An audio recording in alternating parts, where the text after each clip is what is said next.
Turn the car around. Now, the voice beside me whispered urgently. Something in the tone made my skin prickle. No time to argue, no time to think, I obeyed. The tires skidded slightly as I yanked the wheel and made a sharp U-turn, my heart pounding, the engine growling under the pressure. Just moments earlier, we had passed the faded green sign for Hollow Creek, a quiet little town I hadn't visited in over a decade. It looked the same, dusty streets, chipped paint on the gas station's awning, and the ever-present silence like it was holding its breath. But something was different. Something was wrong. The last time I was here, I wasn't Claire. I was just a shattered girl with a different name, trying to forget everything that happened on the corner of Elmswood Road. That was the place where my trust was. Destroyed.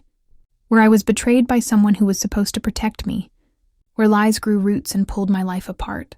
I had buried it all like a dog burying bones, hoping the dirt would keep the truth down forever. But sometimes the past doesn't stay buried.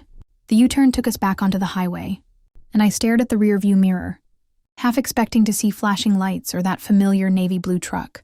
But there was nothing. Still, the feeling clung to me like oil on skin. Hollow Creek had stirred, and it had noticed me. I remembered the look on her face, Miranda, when I left. She was my best friend once. We shared everything, until she shared me, told him things I trusted her with, played innocent. But I knew. And when I tried to tell people what happened, she was the first to twist the truth into a story that made me the villain. Hollow Creek had sided with her. I had no choice but to disappear. And yet here I was, driving away again, like I'd never stopped running. But I wasn't that girl anymore. I wasn't weak. I wasn't scared. I just needed to be smarter. That's when I decided, if Hollow Creek wanted to remember me, I'd give it a show. The next morning I was back on the road, alone this time. No whispers. Just a plan. I parked at the Overlook, pulled out the folder I had kept hidden for 10 years, and began walking. I knew where she'd be. Same cafe, same seat by the window, same smirk like the world belonged to her. But this time I was the ghost at her table. When she saw me, her hand froze on the cup. Claire? She choked. I smiled, slow and cold. Hello, Miranda. Her mask slipped for a second, but she recovered quickly. I thought you moved away. I did, I said. But some things follow you, don't they? She laughed nervously, but I could see the panic in her eyes. I slid the folder onto the table and leaned in. You remember Mr. Hastings? I asked. She paled. Of course she did. My old teacher, the one she defended, the one I exposed, the one who got away because she lied. I've been busy, I said, finding the truth. Turns out I wasn't the only one. There are others, and they're ready to talk. You don't know what you're doing, she whispered. I know exactly what I'm doing. She reached for the folder, but I pulled it back. Not yet. You don't get to control this narrative anymore. I stood up, walked out, and left her sitting there with her lies wrapped around her like a funeral dress. I wasn't here for closure. I was here for justice. And justice doesn't knock. It breaks the door down. Instinct is the whisper before the storm. The tug in your chest when something doesn't feel right, even if everything looks normal on the surface. It's what animals live by, and what humans are taught to suppress. From a young age, we're told to be polite, to trust authority, to ignore the butterflies of anxiety when they flutter in our stomachs. But what if those flutters are the early warnings that could save us? In that moment, hearing the words, "Turn the car around, now," something deeper than logic made the decision for me. I didn't pause to reason. I didn't debate. I trusted the chill running down my spine more than the roadmap in front of me. In life, we are often taught that hesitation is safer, that thinking things through is always the best course. And while logic has its place, instinct lives in a different part of us, primal, sharp, and built from every experience we've ever had. The brain might not remember every detail of every moment, but the body does. It remembers the way a door creaked when danger lurked behind it. It remembers the stillness before someone raised their voice. It remembers the scent of betrayal and the sound of a fake apology. That's what I felt in that moment. Not panic, but memory. A coded language of fear that said, "You've been here before." Don't go back. Too many people ignore this voice, and they pay dearly for it. How many times have you heard someone say, "I knew something was wrong," after the damage was done? Gut instinct isn't superstition. It's survival. It's your subconscious screaming to protect you when your conscious mind is still catching up. And sometimes all it takes is listening once to change your fate completely. For years, I'd ignored my instinct. I let people tell me I was wrong, that I was exaggerating, that maybe it was all in my head. That's how abusers win. They manipulate your perception until your gut has no voice left. But instinct doesn't die. It just grows quiet. And the moment you listen to it again, it roars back to life like fire. That was the shift. That moment in the car wasn't just about avoiding danger. It was about taking control again. About trusting myself after years of gaslighting, betrayal, and self-doubt. It's also why I went back. Not just to confront the people who hurt me, but to listen to that inner compass and finally act on it. The feeling in Hollow Creek wasn't just fear. It was unfinished business. My body knew it before my mind did. And if I had silenced that instinct again, I would have missed the moment I was meant to reclaim. The moment I stared into the eyes of the person who once made me doubt my own voice and didn't flinch. In the end, instinct is more than just a feeling. It's a kind of memory, a truth that lives deeper than thought. It's your first defense, your oldest friend, and the first part of you that knows when it's time to run, or time to fight. Trauma has a way of embedding itself deep in the crevices of our lives, hidden but ever present. You can move away, change your name, build a whole new identity, and convince yourself that you're free. But trauma doesn't live in the past. It lives in your nervous system. It lives in your reactions, your nightmares, your triggers, and the way your body tenses at the sound of a certain voice. It often waits quietly like a shadow, until something seemingly random stirs it awake. That's why it can hit so hard. It doesn't knock. It crashes in when you're least prepared. The drive past Hollow Creek was supposed to be uneventful, just another town on the way to somewhere else. But some places hold memories like graves hold ghosts. I hadn't thought about that town in years, at least not consciously. I had trained myself to keep moving forward, to believe that healing meant silence, distance, and time. But the moment I saw that rusted sign in the cracked road, leading toward the heart of the town, I knew. Every part of me remembered, even if my thoughts hadn't caught up. That's what trauma does. It waits for the moment when you've convinced yourself it's gone and then shows you that healing is not the same as erasure. The town didn't change much, but I had. Yet somehow, the second I was near it, the old fears crept back in. I was no longer the woman with a strong voice and steady hands. I was the girl who had been silenced, gaslit, and betrayed. And that girl hadn't been given justice. She had been buried under layers of survival mechanisms and a hardened exterior. It's easy to believe that if you don't think about the pain, it doesn't exist. But trauma doesn't follow logic. A smell, a street name, a face in a crowd. These are enough to unravel years of progress. Avoiding places or people tied to trauma can be a coping mechanism, but it doesn't bring closure. It only prolongs the confrontation. Eventually, something will trigger it, and you'll find yourself face to face with the very thing you thought you buried. When that happens, the question isn't whether the trauma will return. It's whether you're strong enough now to face it differently. I realized that I wasn't afraid of the town itself. I was afraid of who I was when I left, a version of myself that hadn't yet learned how to fight back. But going back, walking those streets again, and confronting the ghosts that lived there wasn't about revenge. It was about reclaiming control. My trauma resurfaced not to punish me, but to show me how far I had come. We can't always choose when or how the past reappears. But we can choose what we do with it. Do we let it paralyze us again? Or do we use it as proof that we've grown, changed, and healed, enough to stand in the same place that once broke us and not fall apart? There's a kind of pain that words struggle to explain, a wound that doesn't bleed but never quite closes. That's the pain of betrayal, not by a stranger or an enemy, but by someone you once trusted, someone who knew your secrets, your fears, and used that knowledge as a weapon. That kind of betrayal doesn't just break your heart. It breaks your perception of safety, of truth, of who you are. Miranda was once my closest friend. She knew everything about me. The nights I couldn't sleep. The things I was too ashamed to say aloud. The names of the people I was afraid of. And for a long time, I believed she had my back, until I discovered she was the one who twisted my truth into a lie. Not because she had to, because it was easier. Safer for her. More beneficial to protect the people in power than to stand by me. That betrayal cut deeper than the original hurt. Because when someone close to you turns their back, it doesn't just make you question them. It makes you question yourself. Was I too naive? Did I overshare? Was I wrong to trust? The shame doesn't just come from what was done to you. It comes from the illusion that you were ever safe in the first place. What made it worse was how convincingly she wore the mask of innocence. To the outside world, she was still the golden girl. Kind. Trustworthy, supportive. I became the bitter one. The liar. The girl who couldn't let go. People believed her because they wanted to, because believing her meant they didn't have to confront the ugliness she helped cover up. Years passed, but the betrayal never softened. It hardened me. I learned to trust no one. I built walls so high even I struggled to see over them. But no matter how much I tried to move on, her voice haunted me. Her smirk when she knew she'd won. Her silence when I needed her the most. That's what betrayal does. It echoes. Long after the moment ends, the effects linger. Returning to face her wasn't about revenge. It was about truth.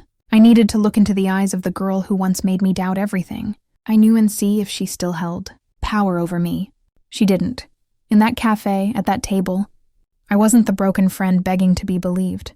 I was the woman holding her accountable. She tried to act surprised, tried to manipulate the narrative again. But this time I had the evidence. I had the power. I had myself back. Being betrayed changes you. But what you do with that change determines whether you remain a victim or become something stronger. I chose to become someone who remembers, but is no longer ruled by it. Hardship doesn't arrive with an apology. It doesn't knock politely or wait until you're ready. It breaks in, uninvited, and turns your life inside out. It takes pieces of you that you didn't know could break. But here's the truth no one likes to talk about. Pain transforms. Not immediately, not gently, and definitely not fairly. But it reshapes who you are in ways comfort never could. When I left Hollow Creek all those years ago, I was in pieces. Shattered by betrayal, slandered by people I thought would protect me, and carrying a silence that weighed more than truth ever could. I didn't know who I was anymore. All I knew was that I needed to survive. So I ran. I changed my name. I built a new life brick by careful brick.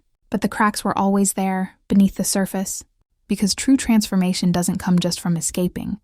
It comes from enduring, facing and rising through it. Every sleepless night, every panic attack, every time I thought I couldn't speak my truth again and did it anyway. Those were the steps in my transformation. And slowly, I stopped surviving and started living. The pain didn't vanish. It simply became part of the architecture of who I was becoming. And the more I embraced that, the stronger I felt. Strength wasn't about forgetting the past. It was about refusing to let it define me. Going back wasn't about reopening wounds. It was about closing a chapter I never got to finish. And to do that, I had to face the version of myself, who once begged for justice and was met with silence. I had to show her that we made it, that the girl who was once broken became the woman who couldn't be ignored. Transformation isn't glamorous. It's ugly, raw, and deeply personal. It's found in the moments, when you keep going despite everything, screaming for you to stop. It's when you stare at the place that tried to destroy you and feel no fear, only clarity. Not everyone will see your growth. Some will deny it. Others will resent it. But that's not your concern. Transformation is yours. It belongs to the one who endured. And once you own that, once you've looked your pain in the face and refused to bow, you become someone entirely new. Someone not built in spite of the fire, but because of it. There's a lie we tell ourselves to feel safe. That if we ignore something long enough, it will eventually disappear. We bury our pain in the name of survival, fold up memories like old photographs, tuck them in the back of our minds, and move forward. At least, that's what we tell ourselves. But the past is never truly gone. It's like a wound that was never treated, only covered. And over time it starts to fester, quietly poisoning the present until you're forced to look back and finally deal with what you ran from. Closure doesn't come from distance. It doesn't come from silence.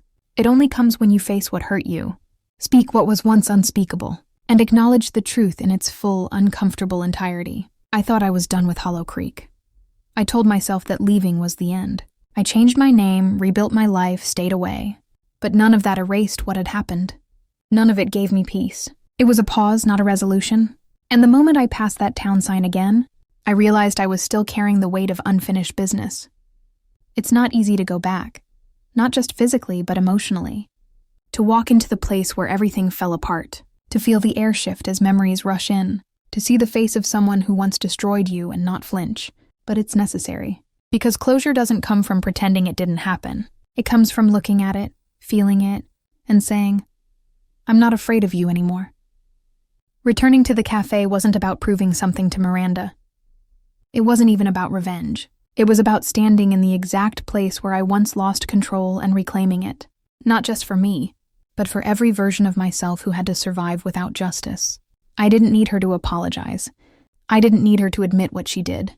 I needed to face her and see for myself that she no longer held any power over me. That's what closure is. It's not getting the answers. It's not hearing the apology you deserved. It's not even about forgiveness. It's about truth. It's about giving yourself the permission to confront the past so that it can no longer haunt your future. Because the more you avoid it, the louder it becomes. The past doesn't fade with time. It fades with action. And sometimes the act of facing it changes everything. That morning, walking into the cafe, I didn't know how I'd feel.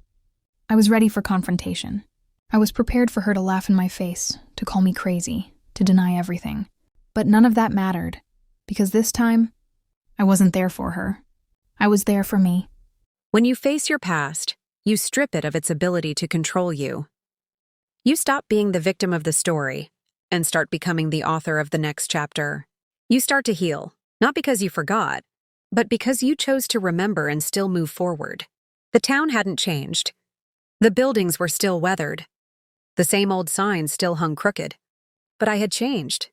I had stepped back into the place where I was once silenced and refused to let history repeat itself. That's what closure looks like, walking through the wreckage of your story and realizing you made it out alive. Revenge feels like fire, hot, consuming, and temporarily satisfying. When someone hurts you, the most natural instinct in the world is to want them to feel what you felt, to hurt like you hurt, to be exposed, shamed, destroyed. But fire burns everything it touches, even the person who holds it. And after the flames die down, all you're left with is ash, and still, no peace. Because real justice isn't about destruction. It's about restoration. It's about getting back what was taken. Your voice, your dignity, your sense of power. I didn't come back to ruin Miranda. That might have been the plan in the beginning. I'll admit it, I wanted her to suffer. I wanted her to feel afraid, to watch everything she built fall apart the way mine once did. But the more I sat with that desire, the more I realized it didn't come from strength, it came from pain that still had control over me.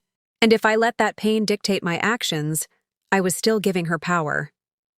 True justice had to be something bigger. So I shifted. I took all the hurt, the anger, the silence I had carried for years, and turned it into something useful. I started documenting, researching, reaching out to others who were hurt by the same system, the same people.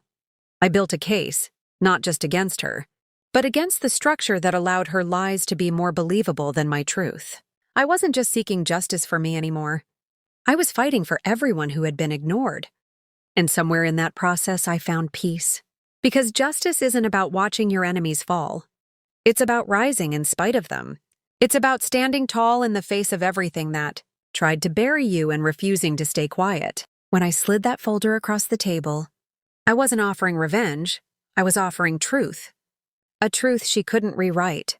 A truth backed by facts, witnesses, and a voice she no longer had the power to silence. Justice is about power, not the kind that controls others, but the kind that comes from within. It's the power of knowing who you are, what you survived, and who you became because of it. Revenge is loud, violent, and temporary. Power is quiet, steady, and lasting. And that's what I walked away with. In the end, she sat there, small and shaken, surrounded by the lies she once used as armor. But I didn't feel triumph. I felt release. Because I wasn't there to destroy her. I was there to set myself free. And in doing so, I reclaimed everything she once stole from me. My truth, my confidence, and my future. Justice isn't a moment, it's a transformation. It's the journey from being a victim to becoming a survivor. And finally, a warrior of your own story. That's where the real power lies. We often seek revenge to feel powerful, to restore what was taken. But the greatest power is in recognizing your growth. Claire didn't return to destroy someone. She returned to reclaim herself. By trusting her instincts, facing her past, and refusing to let betrayal define her, she found something more valuable than revenge. Closure, strength, and a voice that couldn't be silenced anymore. And when she walked away from the ashes of what once held her down, she didn't look back because this time, she knew exactly who she was.